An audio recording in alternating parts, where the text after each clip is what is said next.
नमस्कार, हाजिर हूँ मैं रुमाना इसार खान। सबसे पहले तो थैंक यू सो मच। मेरा वो जो मैं जेन ज़ी की अम्मा हूँ वाला वीडियो था वो आप लोगों ने बहुत सराहा, उसको बहुत पसंद किया। इसीलिए अब जबकि कंगना रनौत अपनी सफाई में एक वीडियो लेकर आई हैं तो मुझे लगा ज़रा इस पर बात कर ही ली जाए। और इस बार कंगना रनौत को मैं बस ये कहना चाहूँगी, चल झूठी। सुनिएगा, जो कंगना ने अपनी सफाई में वीडियो डाला है वो सुनिएगा, और जो कंगना ने पहले सोशल मीडिया पर पोस्ट किया था जिसके बाद मैंने लाइव वीडियो किया कि भाई कंगना कहना क्या चाह रही हो, और मैं जेन ज़ी की अम्मा हूँ, हमारी बेटियों को कैसे तुम जनरेशन गटर कह सकती हो। यही बात मैंने कही थी ना। अब सुनिए मैं क्यों कह रही हूँ कंगना को चल झूठी। अपनी सफाई में कंगना रनौत कहती हैं कि देखिए जी, मैंने कुछ प्रोटेस्टर्स को लेकर, कुछ प्रोटेस्टर्स, चल झूठी। कंगना रनौत, आपने कुछ प्रोटेस्टर्स नहीं, आपने सीधे सीधे पूरी की पूरी एक जनरेशन को कहा था there is a new generation of so called westernized women, जिसको आपने जनरेशन गटर कहा था। तो ये कंगना रनौत का पहला झूठ, चल झूठी। अब आगे कंगना रनौत ने कहा कि मैंने तो गटर छाप कहा था। नहीं, आपने सिर्फ कुछ प्रोटेस्टर्स को गटर छाप नहीं कहा था, आपने इस पूरी जनरेशन के लिए जनरेशन गटर कहा था। गटर छाप नहीं कहा था, आपने पूरी जनरेशन के लिए जनरेशन गटर कहा था। चल झूठी। तीसरे पॉइंट पर आइए।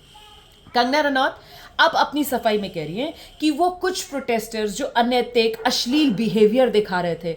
आप अनैतिक अश्लील बिहेवियर की बात कर रही थी, आप तो ये कह रही थी ड्रग्स, आप तो ड्रिंक्स की बात कर रही थी, आप तो बॉडी काउंट की बात कर रही थी। आप ही का पहला सोशल मीडिया पोस्ट है, उठाकर देखिए, उसमें आप ही ने ये सब बातें लिखी हुई हैं। मैं बिल्कुल गलत नहीं कह रही हूँ, पढ़ सकती हूँ मैं। आपने लिखा था कि दे are so ugly, corrupt, that they can't be home makers either, they proudly flaunt their freedom to have drugs, drinks और endless body counts and shamelessly live off their parents' earnings. ये आपने कहा था, तो फिर झूठ बोल रही है ना, इसीलिए मैं कह रही हूँ चल झूठी।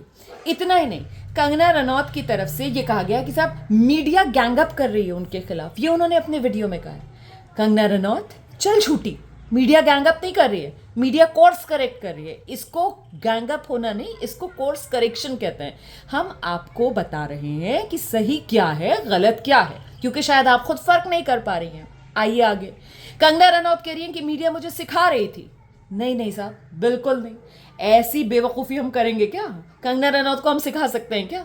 सिखा नहीं रहे थे कंगना रनौत जी, हम तो आपसे पलट कर सवाल पूछ रहे थे कि आप किस आधार पर हमारी जो पूरी की पूरी पीढ़ी है, हमारी जो बेटियां हैं, आप किस आधार पर उनको पियक्कड़ बता रही हो, उनको नशेड़ी बता रही हो, उनको आप बता रही हो कि वो तो बॉडी काउंट में बिजी हैं शेमलेसली। ये पूछ रहे थे हम आपसे, हम तो आपसे जानना चाह रहे थे भाई, आपके पास कोई एनसीआरबी का डेटा है, आपके पास कहीं का कोई आंकड़ा है, आप कहाँ से कोई रिसर्च लेकर आ रही हो कि आपने पूरी हमारी जो युवा जनरेशन है, खासतौर से महिलाएं, उनको आपने ये सर्टिफिकेट दे दिया कि वो जनरेशन गटर है ना? और कंगना रनौत अब जो कह रही हैं कि वो कुछ प्रोटेस्टर्स के लिए बात कर रही थी, नहीं, आपने तो लिखा था most appalling is the behaviour of young Hindu women.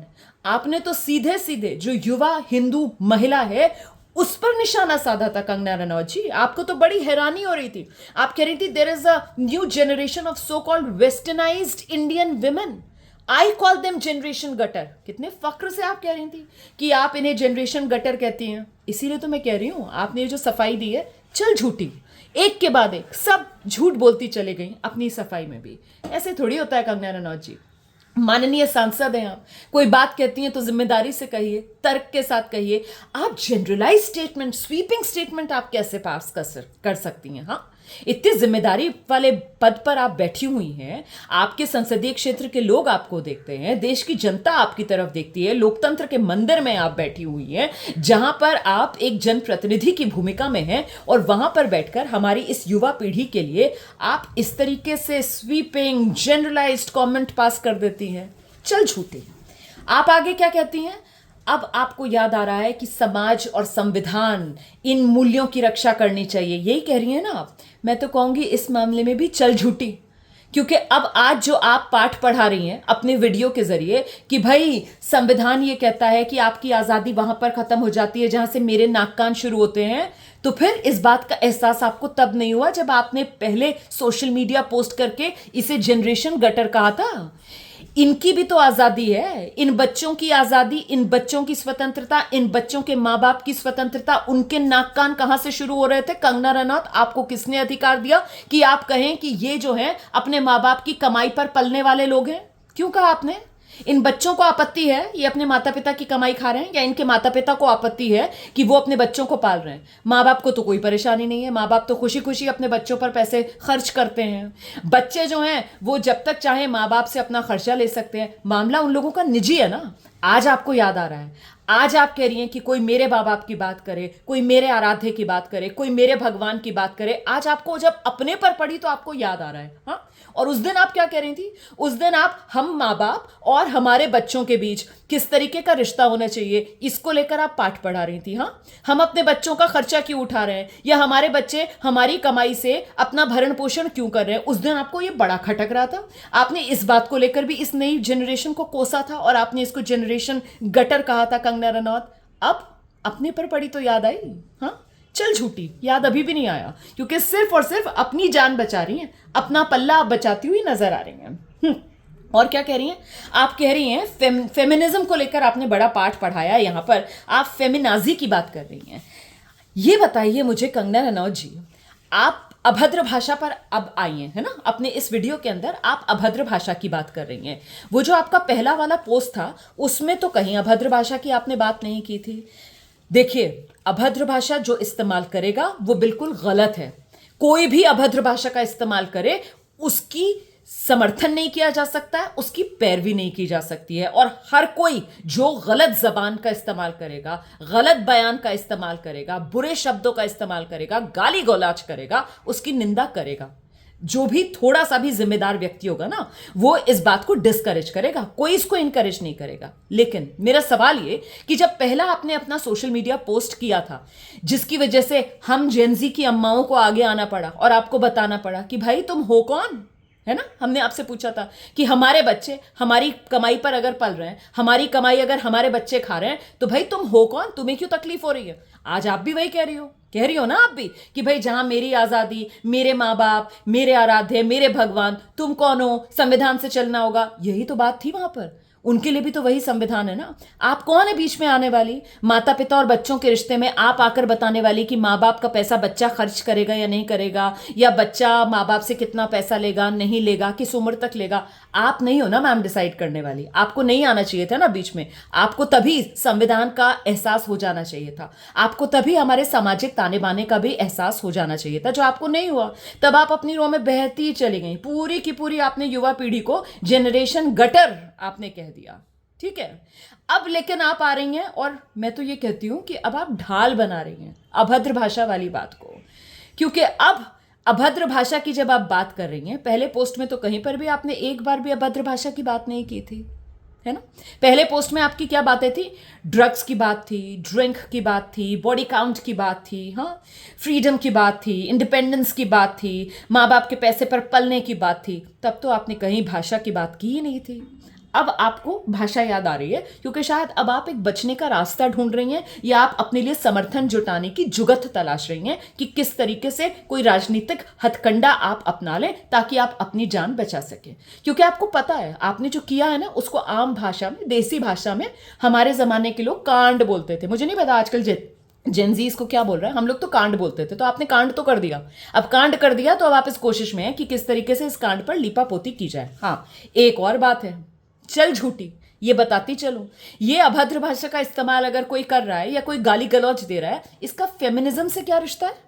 हाँ, गाली गलौज और अभद्र भाषा ये फेमिनिज्म से कहां आकर जुड़ गई? जो आपने सीधे सीधे कह दिया कि ये फेमिनाजी है जो तुम्हें सिखा रहे हैं। भाई फेमिनिज्म को गाली बनाकर आप फेमिनाजी बोल रही हैं, और अभद्र भाषा और गाली गलौज के लिए आप फेमिनाजी को कह रही हैं कि ये सब फेमिनाजी है। मतलब आप फेमिनिज्म को गाली दे रही हैं। आपकी परिभाषा क्या है फेमिनिज्म की मैम? आप मुझे बता दीजिए, आपके हिसाब से हम क्या फॉलो करें? फेमिनिज्म, देखिए मेरे हिसाब से, मैं तो जेनजी की अम्मा हूं, मेरे हिसाब से तो फेमिनिज्म का सीधा सीधा मतलब यह है बराबरी, इक्वालिटी, जहां पर महिला और पुरुष के बीच किसी तरीके का कोई भेदभाव ना किया जाए, बराबरी की बात अधिकारों के लिहाज से दोनों के लिए की जाए और दोनों के लिए एक नजर से एक ही तरीके के सम्मान की बात की जाए। किसी पर कोई अतिरिक्त ना बोझ डाला जाए, ना किसी से अतिरिक्त कोई उम्मीद, कोई अपेक्षा की जाए। लेकिन आप क्या कर रही हैं? आप क्या पाठ पढ़ा रही हैं? आप कौन से फेमिनाजी वाला पाठ पढ़ा रही हैं, या इसको क्या कहा जाए, पेट्रियार्की बोलूं, एंटी फेमिनिज्म बोलूं? आपके हिसाब से तो, आपकी पिछली पोस्ट के हिसाब से तो अगली घर ही नहीं बसा सकती है। मुझे ये नहीं पता आपकी अगली और ब्यूटीफुल की डेफिनेशन क्या है, और क्यों आप महिलाओं को अगली और ब्यूटीफुल के खांचे के अंदर फिट करना चाहती हैं। क्योंकि हमें तो यही बताया गया है कि जिंदगी में जो जैसा है वो उसी तरीके से खूबसूरत है, उसे उसी रूप में स्वीकार करो। लेकिन मैं नहीं जानती हूं कि आपको कहां पर अगली और ब्यूटीफुल नजर आ रहा है। आपके हिसाब से तो जो अगली है वो घर नहीं बसा सकती है ना? आपके हिसाब से तो जो पढ़ाई में अच्छी नहीं है वो अगली भी है, करप्ट भी है, वो घर भी नहीं बसा सकती। मतलब आपके हिसाब से तो घर वही बसाएगी जो पढ़ाई लिखाई में अच्छी नहीं होगी। अगर पढ़ाई लिखाई में अच्छी होगी तो ठीक है, उसे घर बसाने की जरूरत नहीं है। ये सब आपके शायद मिसप्लेस्ड कॉन्सेप्ट्स हैं जिनको लेकर आपको क्लैरिटी नहीं है। आपको शायद बहुत क्लैरिटी की जरूरत है कंगना। और जिस नोट पर आपने अपना ये वीडियो एंड किया है, इवॉल्व की बात आपने की है ना, तो हम तो आपसे यही गुजारिश करेंगे, आप माननीय सांसद हैं, आप जनप्रतिनिधि हैं, आपको थोड़ा सा इस दिशा में जरूर प्रयास करना चाहिए। अपनी सोच के लिहाज से खास तौर से आपको इवॉल्व करने की जो आप कुंजी बाकियों को दे रही हैं उसको खुद भी अपनाएं और बेहतर बने। किसी भी उम्र में बेहतर बना जा सकता है, और खुद बेहतर बनने के लिए जरूरी ये नहीं कि आप सामने वाले को नीचा दिखाएं, है ना? किसी भी उम्र में आप बेहतर बन सकते हैं। खुद बेहतर बनने के लिए जरूरी नहीं है कि सामने वाले को आप नीचा करें तब आप अपना कद ऊंचा करें। कोशिश कीजिए कि खुद अपने कद को ऊंचा किया जाए। और आइंदा से याद रखिएगा, कभी किसी को उसकी बर्थ डेट के हिसाब से जज मत कीजिएगा। बिहेवियर से जज कर लीजिएगा, बर्थ डेट से जज मत कीजिएगा कंगना जी। याद रखिएगा, ये जनरेशन गटर जो आपने कहा है ना, पीछा नहीं छोड़ेगा आपका जब तक आप इवॉल्व नहीं हो जाती हैं। इवॉल्व कर लेंगी तो फिर कोई शिकायत ही नहीं बचेगी आपसे। इवॉल्व कीजिए, मस्त रहिए, खुश रहिए, सुखी रहिए और सबके बारे में अच्छा सोचिए। और प्लीज आज की ये जो युवा पीढ़ी है, ये जो हमारी बच्चियां हैं, ये जो हमारे जेन जी हैं, बहुत शानदार लोग हैं। कुछ गलत हो सकते हैं, उनको भी सही रास्ते पर लाया जा सकता है, लेकिन इस नकारात्मक सोच से नहीं कि ये तो सब जनरेशन गटर हैं जी, इनका तो कुछ नहीं हो सकता है जी, ये तो सब अगली हैं जी, ये तो सब करप्ट है जी। माँ बाप अगर इस सोच के हो जाए ना, फिर तो बच्चे ही ना पाल सकें। फिर तो उनको सारे अपने बच्चे उफ उफ उफ बस हो गया, अगली, करप्ट है और क्या, जनरेशन गटर। ये छोड़कर हम नहीं, सोचकर अपने बच्चों को नहीं छोड़ सकते हैं। सोच चाहिए होती है, बच्चे पालने के लिए भी सोच चाहिए होती है, समाज को भी पालने पोसने और आगे बढ़ाने के लिए उसी सोच की आपसे उम्मीद कर रहे हैं कंगना जी। इसीलिए आपको नसीहत दे रही है ये जेन जी की अम्मा। Evolve, kindly evolve miss Ranaut. Thank you so much for joining. कैसा लगा आपको मेरा आज का ये लाइव? कमेंट जरूर कीजिएगा। और हाँ, अगर अच्छा लगा हो मेरा आज का ये आपको वीडियो तो इसको शेयर भी ज़रूर कीजिएगा। मुझे लगता है यहीं पर अब विराम देना चाहिए और कंगना से अब हम उम्मीद यही करेंगे कि वो इवॉल्व करें, इस खाली पीली के वीडियो वॉर में मीडिया के साथ ना उलझें, क्योंकि मीडिया का कोई मकसद नहीं है आपके खिलाफ गैंग अप करने का। हम सिर्फ कोर्स करेक्शन आपकी तरफ से चाह रहे थे, और हम कौन होते हैं आपको सीख देने वाले? आप तो माननीय सांसद महोदया हैं। हम तो आपसे गुजारिश कर रहे हैं कि हमारी बेटियों को सवालों के कटघरे में मत खड़ा कीजिए। धन्यवाद।